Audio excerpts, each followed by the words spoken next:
Boas pessoal, bem-vindos a mais um vídeo no Kig. O meu nome é José Gomes e hoje vamos criar o nosso microserviço de autenticação.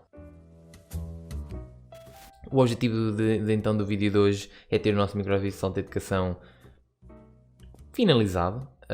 Vamos ter então que criar o nosso crew de utilizadores, login, gestão de permissões e penso que seja isso, mas se eu me lembrar que falta alguma coisa a meio do vídeo depois, então eu aviso.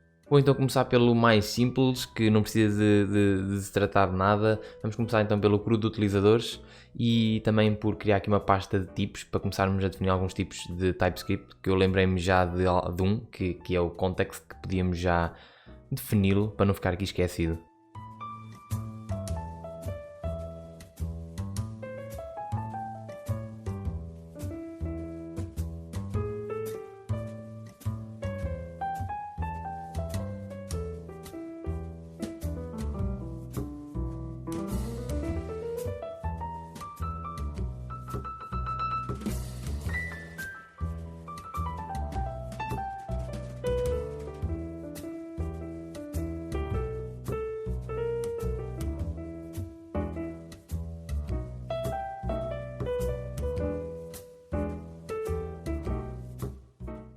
Temos então já aqui a nossa interface context definida, o que quer dizer que se passarmos ou retornarmos algum parâmetro a mais no nosso context ou a menos, ele vai-nos alertar. O nosso context é uma interface que neste momento só tem o nosso DB, que é uma instância do nosso Query Builder.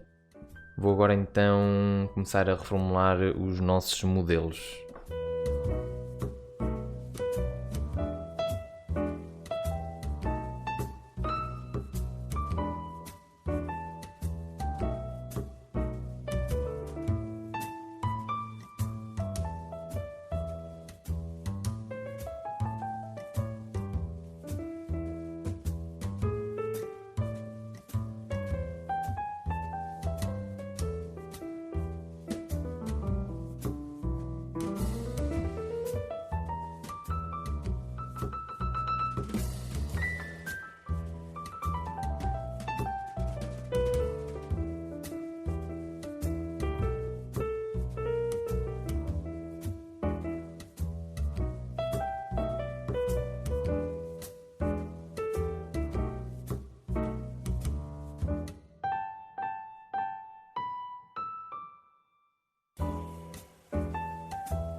O que eu tinha aqui então, para já é muito simples. Temos a nossa listagem get e o create. A listagem está neste momento a buscar os utilizadores todos. Temos que criar aqui um método de paginação que seja engraçado de usar. O nosso get, neste momento, os argumentos que passarmos basicamente serão um objeto para procurar para inserir no where de forma muito simples, ou seja, o objetivo é passar tipo id igual a qualquer coisa ou email igual a qualquer coisa. São gets muito simples. Precisamos de alguma coisa mais complexa, depois desenvolvemos. E temos então o nosso método create, que aceita neste momento a única coisa que nós temos. Covid. E temos então o nosso método create, que aceita os parâmetros que temos no utilizador, name, email e password. Ok, poderá ser.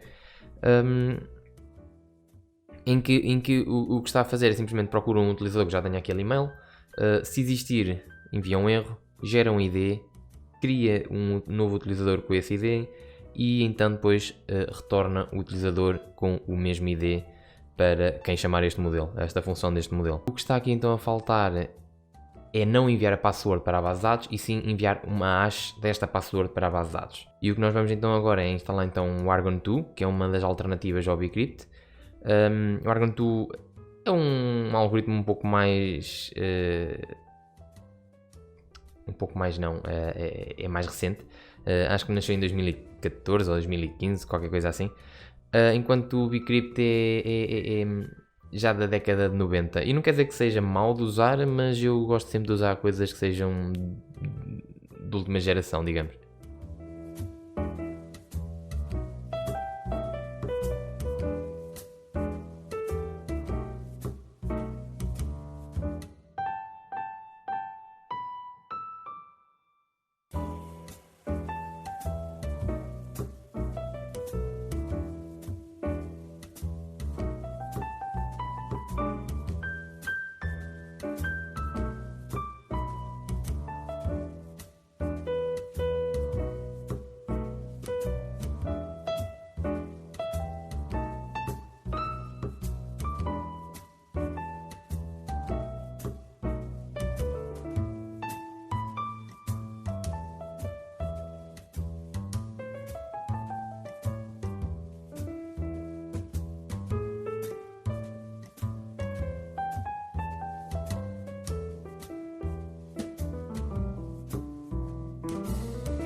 Bem, eu já atualizei também as nossas queries GraphQL, ou seja, alterei, eu por norma mesmo nas queries mais simples tenho sempre um scope definido, ou seja, user qualquer coisa, ou seja, este user é o scope, o list, o get e o create são as minhas queries ou ações que eu quero correr, mas quando no microserviço não é tão problemático, mas muitas vezes, ou no microserviço mais complexo, ou numa aplicação monolítica, vamos ter sempre conflitos a certo momento, mas se usarmos este tipo de scope nos nomes das nossas queries e mutações, vamos ter, sem dúvida que não vamos ter qualquer tipo de conflito. Temos então os nomes aqui atualizados, ou seja, também tive que atualizar os nossos resolvers. Aqui, ok? Muito mais simples, já não temos lógica de negócio no nosso resolver, a lógica de negócio passeia para os nossos modelos, acho que é a maneira mais correta de fazer isto. E então também atualizei os nossos modelos com estas três operações, listagem, get e o create. Então temos aqui a nossa pequena lógica de negócio, de verificação do seu utilizador, existe ou não existe com aquele e-mail, neste caso gerar os IDs, acho que também faz parte da base de dados, e aqui, ok, poderia não ser, isto aqui poderia ser algo que podemos passar então, olhando para isto de maneira correta, podemos passar esta lógica então para o nosso resolver, vamos lá fazer isso.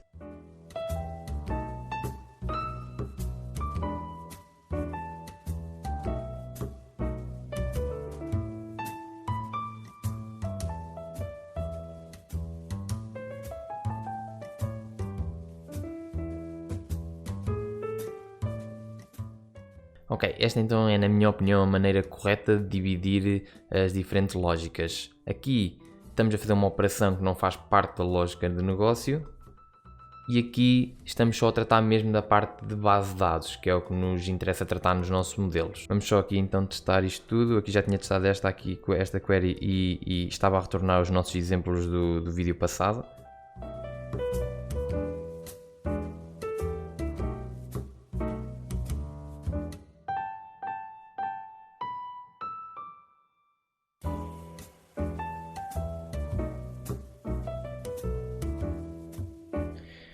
E a nossa mutação de criação também parece estar a funcionar. Vou só aqui tentar ir à nossa base de dados verificar se isto realmente guardou a hash corretamente.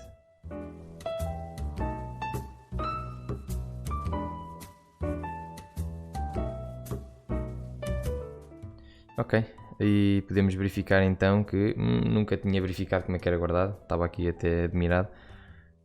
Mas podemos ver que tem aqui uma hash então guardada e não a nossa password como antigamente. Não vou estar agora aqui aos métodos de update e delete, vamos já diretamente para o nosso método de login e provavelmente os outros métodos eu acabo por fazer e mostro posteriormente no próximo vídeo.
Explicando então a nossa função de login, estamos a ir buscar o utilizador, verificamos se ele existe ou não.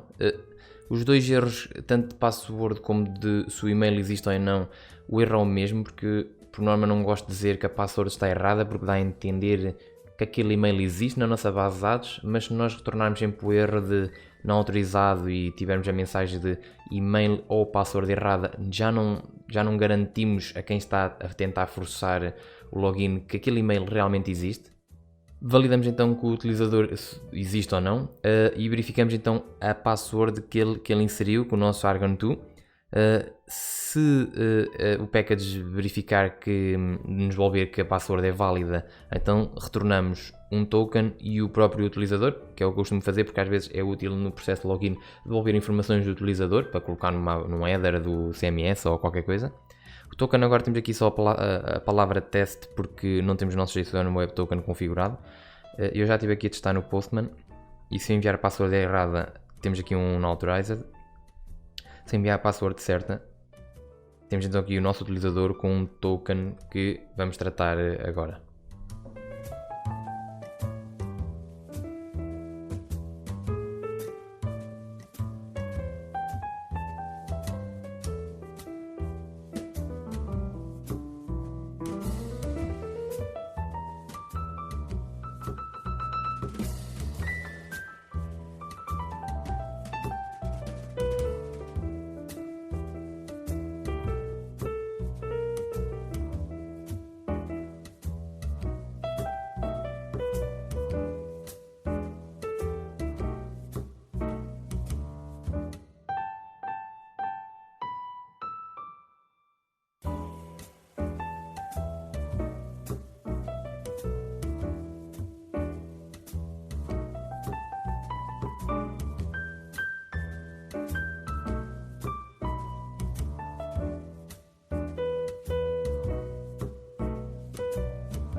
E aqui está então o nosso token com o JSON Web Token. Já quando fizemos login, sempre fazemos login, temos um novo token. E olhando para a documentação, a única coisa que foi preciso fazer foi então gerar o token em que passamos aqui o objeto de informação que queremos colocar no nosso token. E aqui é a secret. E a nossa secret está definida no nosso .env. Neste caso está aqui algo muito simples, mas o objetivo é ser algo minimamente complexo. Neste momento estamos só a colocar o nosso token com o ID do utilizador, que é aquilo que vamos necessitar quando fizermos decode ao token para verificar que utilizador é que corresponde àquele token na nossa base de dados. Não convém encher também o token com demasiada informação, porque vamos começar a ter ali então nos headers dos pedidos algo extremamente pesado sempre que iniciamos um pedido com o nosso backend. O objetivo é ser realmente o que é realmente necessário lá colocar para validarmos o que necessitamos de validar no nosso backend. Login feito, temos aqui algumas operações que necessitam de permissões. Por exemplo, eu tenho o meu utilizador default na minha base de dados do meu CMS e quero criar novos utilizadores, ou seja, eu quero limitar a operação de criar utilizadores e também o user get list, mas neste exemplo não quero que mais ninguém crie utilizadores, então vamos ter que criar migrações para criar roles, provavelmente até resetar a nossa base de dados, de forma a podermos limitar o scope a determinados roles e não nem sequer publicamente.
Estive então aqui a editar as nossas migrações.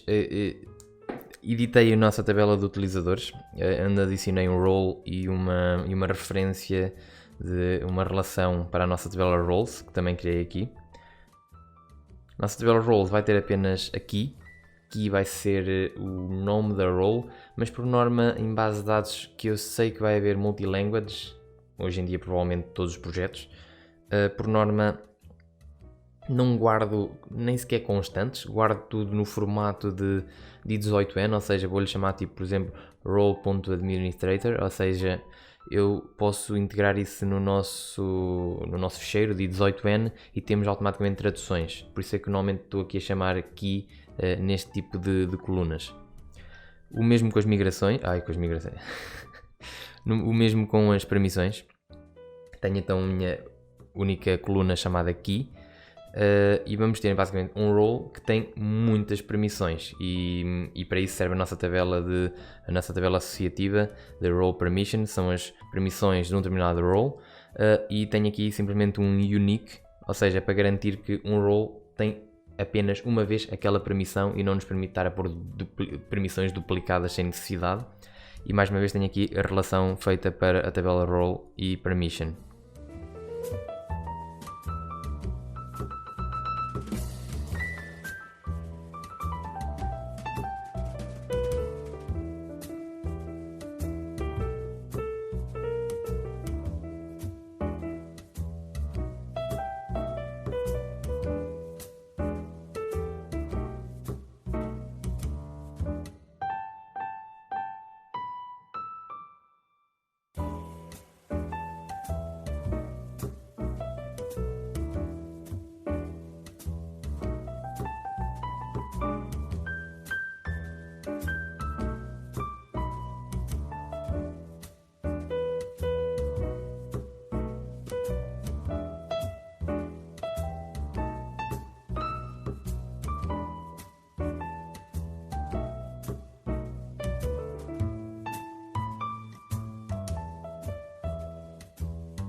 Temos então aqui a nossa base de dados atualizada. Provavelmente estão-se a questionar porque é que eu apaguei as nossas tabelas todas e não usei migrações para atualizar o que já tínhamos, e tinha a ver com apenas deixar primeiro já as nossas migrações extremamente clean e não começar com uma pequena alteração, já estar a fazer alter tables, mas também porque aquilo era a base de dados que nós tínhamos estava do nosso boilerplate de testes e foi apenas por isso, porque por norma criamos migrações novas para alterar as tabelas que nós temos. Agora, com a nossa base de dados atualizada, vamos então atualizar a nossa lógica que temos de momento no microserviço.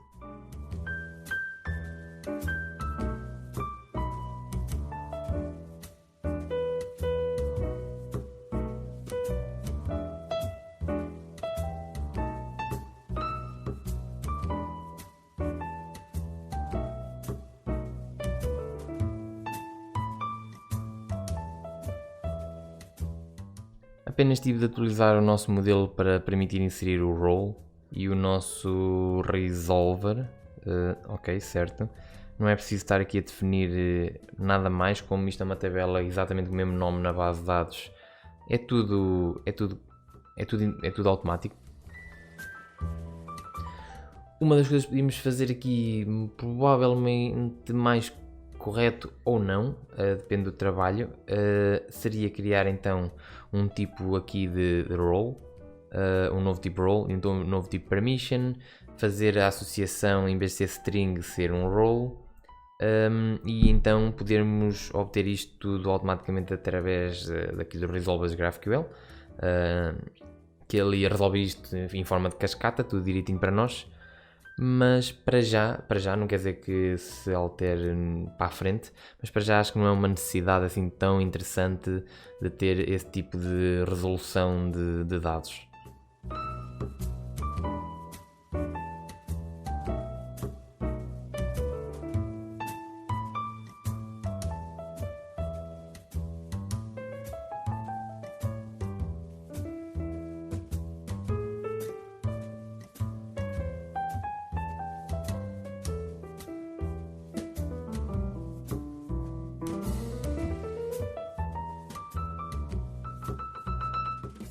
Adicionei na nossa base de dados então um role.administrator e pelo Postman criei um utilizador com o role, com exatamente com o mesmo role. E temos então aqui o nosso utilizador criado de testes com um role definido.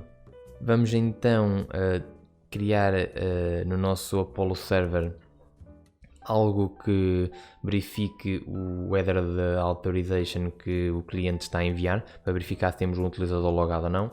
E se tivermos um utilizador logado, vamos passar então esse utilizador logado no nosso contexto. Isto vai servir para posteriormente, sempre que tivermos um resolver que necessite de permissões, irmos verificar o nosso contexto, se temos um utilizador logado ou não, e olhando para o role dele e para as permissões que este role tem, definir se ele tem ou não autorização para aceder àquele resolver.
O que eu aqui estive a fazer foi alterar a nossa função de context, que é a função que corre sempre que é realizado um pedido ao nosso servidor de GraphQL.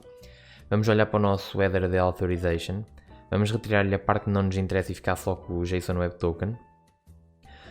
Dentro de um try catch, caso haja algum tipo de erro a verificar o token, vamos então fazer decode, ou seja, vamos verificar aquele token com o nosso segredo, que é a nossa chave secreta, e vamos retirar-lhe então o ID, que foi neste momento a única coisa que nós colocamos no nosso token. Vamos à nossa base de dados verificar se existe algum utilizador com aquele ID, e antigamente passávamos aquele context, mas como isto é muito dependency injection, então podemos passar-lhe aqui algo criado por nós, que neste caso só precisamos passar o DB.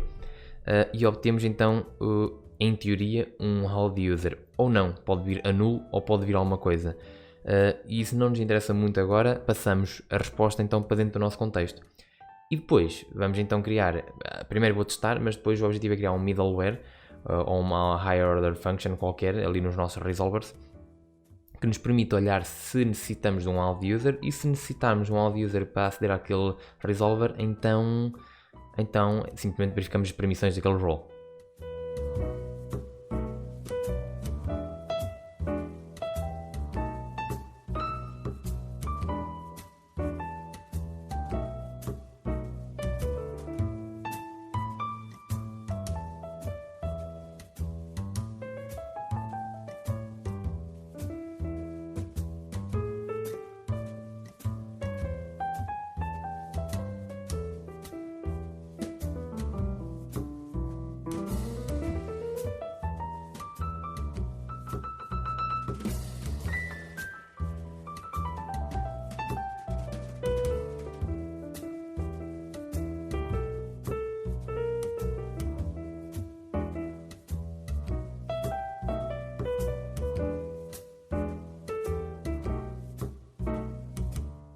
Então temos aqui isto testado, tive que colocar então aqui um if caso isto venha a null para não estourar a lógica aqui dentro.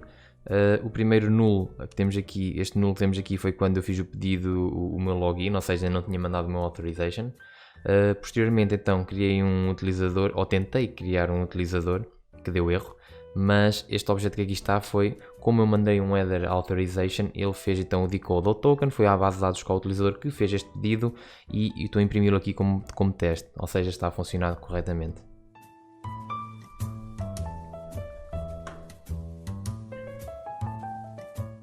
Malta, a câmara decidiu dar erro durante a gravação e eu fiz aqui os últimos 5 ou 10 minutos de desenvolvimento e a câmara decidiu não gravar. Mas eu vou explicar o que eu tive aqui a desenvolver. Eu estava a falar do context, ou seja, logo posteriormente ao context, visto já temos o nosso user autenticado, nós queremos verificar então, ou tirar vantagem de saber se o user está autenticado ou não e limitar acesso aos nossos resolvers. Para isso, atualizei a nossa base de dados com a permission user create e atualizei a nossa tabela associativa também para associar então esta permissão ao role do administrador. No nosso resolver user create, tenho aqui um método chamado hasScope em que passa um array de permissões. E neste momento só estou a passar uma permissão, mas não é obrigatório passar permissões. Se não passarmos permissões, validamos se um user está autenticado ou não, mas passamos permissões, além de validarmos que um user está autenticado, também estamos a validar se ele tem aquelas permissões específicas. Este método hasScope devolve outro método que nos vai permitir passar por parâmetro o nosso resolver.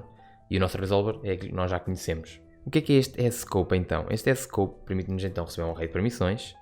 Tem aqui abstraído, de certa forma, um outro método que nos permite chamá-lo através do nome next, que nos vai devolver depois o nosso resolver. E nós podemos então aceder aos parâmetros do nosso resolver, que neste caso o que nos interessa é o nosso context. Pegamos o nosso context, como já sabem, estamos a verificar se o utilizador está autenticado ou não. Vamos verificar através do role model, vamos buscar as permissões, ok? Através do role que o nosso user tem. Ao ter essas permissões, verificamos, neste caso só estou a ver se ele tem uma das permissões que foi passada por parâmetro, mas caso queiram verificar todas, basta alterarem a lógica à vossa maneira. E verificamos se ele tem alguma destas permissões ou não. Se não tiver, ele vai ao throw que está no fundo da função e devolve que está forbidden de aceder a este resolver. Mas se não, leva ali um return no meio do ciclo para a execução da função e chama a função next com os parâmetros do nosso resolver. Ok? Isto é simples, basta olharem para isto durante uns minutinhos e vocês vão acabar por perceber que isto não é nada demais. Pode ter sim um aspecto um bocado esquisito aqui a declaração dos métodos, mas se houver alguma maneira mais simples de fazerem isso, coloquem nos comentários. Eu acho este tipo de arquitetura sempre bastante interessante de discutir com outras pessoas. Com isto então temos os nossos users autenticados e verificamos as permissões que eles têm para aceder a um resolver. Repararam que eu tinha ali um role model, também foi uma das coisas que criei, é algo muito simples. Tem um método permissions. Isto vai à tabela associativa, neste caso, a role permissions, que eu sei que era mais fácil do que estar aqui a fazer joins, não valia a pena. já lá tem aqui a informação que nós necessitamos. Passamos no where o nosso role e depois fazemos aqui um map. Um map ao resultado, porque isto vai nos devolver um array com duas colunas, a role e a permission, e nós só queremos um array, tornar isto um pouco mais clean de utilizar e devolver realmente o que nós queremos, que é um array de permissões. Então aqui temos um map para fazer este tipo de parse e devolver só as permissões num array. Foi isto que não ficou gravado na sequência do vídeo. Também quero explicar que o próximo vídeo vai ser para uma das coisas que eu não fiz aqui, que é a listagem como deve ser, em que nos permite passar alguma lógica do where, digamos, queremos listar users, mas que tenham um determinado nome ou outro tipo de coisa, não é? Que seja interessante conforme a funcionalidade. Por exemplo, passar o order, às vezes queremos ordenar por um campo diferente do que o default, ok? E também queremos fazer paginação. E apesar disso parecer funcionalidades simples, neste momento estamos a trabalhar com Query Builder e estamos a trabalhar com GraphQL. E o objetivo é criar algo que nos permita, das próximas vezes que criemos listagens, ser algo extremamente simples e direto de usar. E não temos que andar sempre a replicar código cada vez que queremos fazer uma listagem. E acho que é um vídeo bastante interessante e que muita gente começa com GraphQL, nem sequer pensa inicialmente e acaba com uma arquitetura muito horrorosa neste tipo de funcionalidades. Resumidamente, o que nós alcançámos no nosso microserviço até neste vídeo foi então ter gestão de permissões, ou seja, temos o nosso user com roles. Estamos a limitar um acesso ao recurso, a um recurso que nós temos, a um resolver que nós temos, através deste composer que nós temos, o as_scope. Já estamos a criar utilizadores com passwords com a hash guardada e não a password como estava antigamente, isto usando o Argon 2. Temos o nosso JSON Web Token, estamos a usar na autenticação, ou seja, isto está num bom caminho. Isto nunca vamos fechar a 100% o microserviço, porque o desenvolvimento provavelmente vamos sempre voltar atrás para adicionar mais alguma coisa. Como eu disse, próximo vídeo vamos tratar da listagem e provavelmente para funcionalidade inicial este microserviço irá estar concluído. Se gostaste do vídeo já sabes, dá like, comenta, essas coisas todas e vemos no próximo vídeo.